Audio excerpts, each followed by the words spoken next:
ఈ త్రినాథ్ కావేరి వాళ్ళ ఇల్లు ఇదే అనుకుంటా. అరటి గెలలు ఇల్లు బాగున్నట్టుంది. డబ్బా ఇచ్చేసి తొందరగా వెళ్ళిపోవాలి మనం. కావేరి మీరేంటి ఇక్కడ? నేను సీలేరులో చిన్న షూటింగ్ ఉంటే వచ్చాను. లాస్ట్ టైం మీ ఇంటికి వచ్చినప్పుడు మీ ఆయన్ని పాపని అందరినీ కలిశాను. ఎంత బాగా చూసుకున్నావు నన్ను. అసలు పులిహోర కూడా ఇచ్చావు. డబ్బా నా దగ్గర ఉండిపోయింది, అది ఇచ్చేద్దామని వచ్చా. డబ్బా ఇవ్వడానికి హైదరాబాద్ నుండి సీజర్ వచ్చారా? ఏం మాట్లాడుతున్నావు కావేరి? ఆడవాళ్ళకి డబ్బా అనేది ఒక సెంటిమెంట్. 20 రూపాయల డబ్బా కోసం 20,000 ఖర్చు పెట్టుకొని వచ్చా. నాకు అర్థమవుతుంది. అవును, మీ ఆయన తాగుడు మానేశాడా?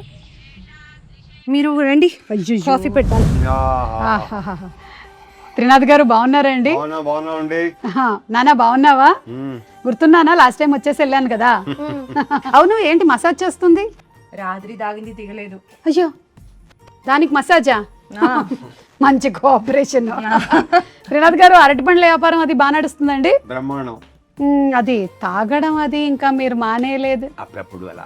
అదే, అయ్యప్ప స్వామి మాల వేసుకున్నప్పుడు ఇంకా మీరు నిష్టగా ఉంటారని విన్నాను. మొత్తం ప్రతి సంవత్సరం వేస్తాను. ప్రతి సంవత్సరం 41 రోజు చాలా నిష్టగా ఉంటాను. ఏ బంగారు? చాలా మంచి అలవాటు అండి అసలు నిజంగా. మా నాన్నగారు కూడా అయ్యప్ప స్వామి మాల వేసుకునేవాళ్ళు 41 రోజులు. ఆయన కూడా అంతకు ముందు వెనక.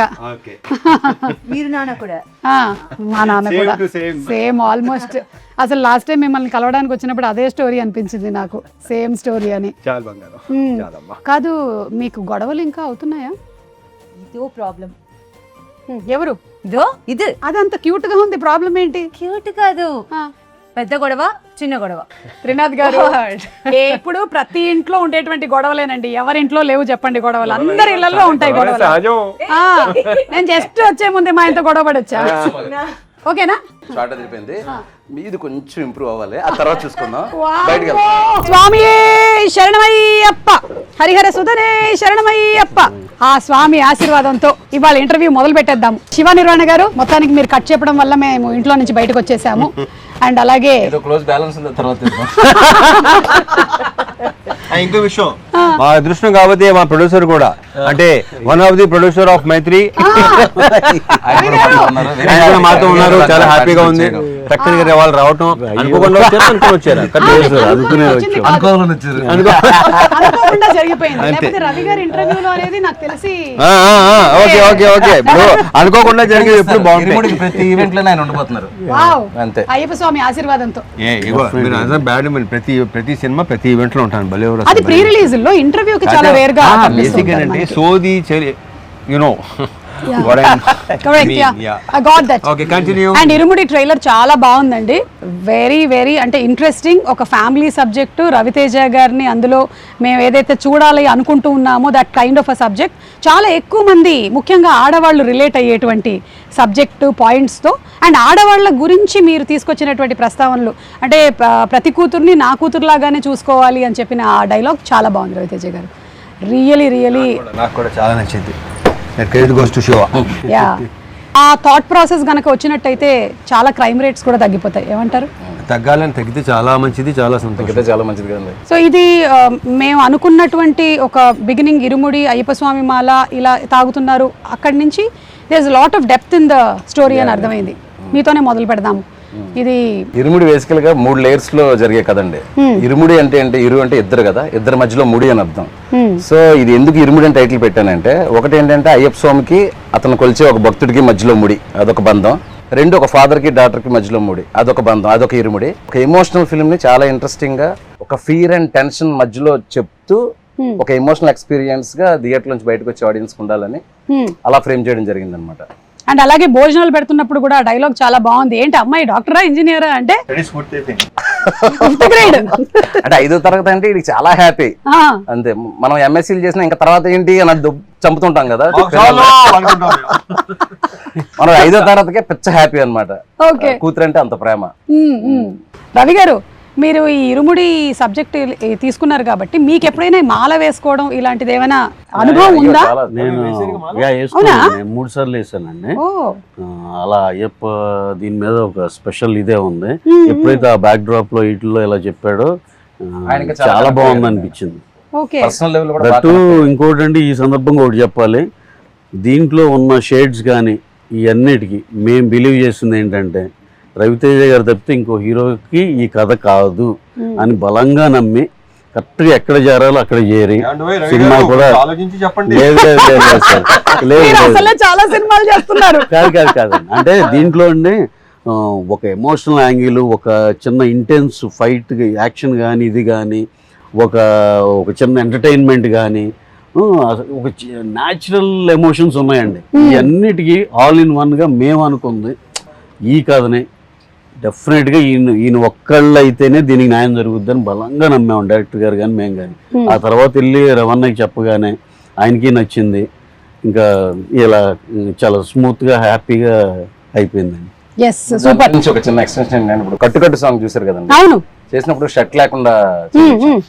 సో నాకు ఈ క్యారెక్టర్ని రవణను ఊహించుకున్నప్పుడు ఏంటంటే అండి, బేసికల్గా రవణ ఏంటంటే తను సింధూరం నుంచి ఇప్పటివరకు ఇంత లాంగ్ జర్నీలో ఒక మిడిల్ క్లాస్కి, లేడీస్కి, ఫ్యామిలీస్కి, పిల్లలకి కనెక్ట్ అవ్వని ఆడియన్స్ లేరు.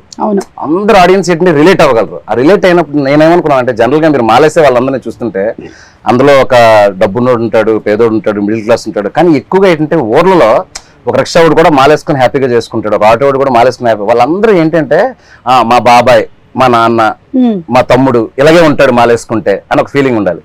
సో ఆయనకుండే ఒక మ్యాస్కులానిటీ ఉంటది. మీరు ఎప్పుడైనా ఇంత ఆలోచించారా? నువ్వు ఆలోచించుకోసేవా, నాకు ఎందుకు, ఏం చేయాలో చెప్పు అంటాడు. అంతకు ముందు బయాలజీ లెక్చరర్ కదా, సో అందుకని ఆయన చక్కగా మనకి ఒక లెసన్ లాగా వచ్చేస్తుంది అనమాట ఆయన దగ్గర నుంచి. కథ చెప్పినప్పుడు సుమా నాకు ఆల్మోస్ట్ సినిమా చూపించేది.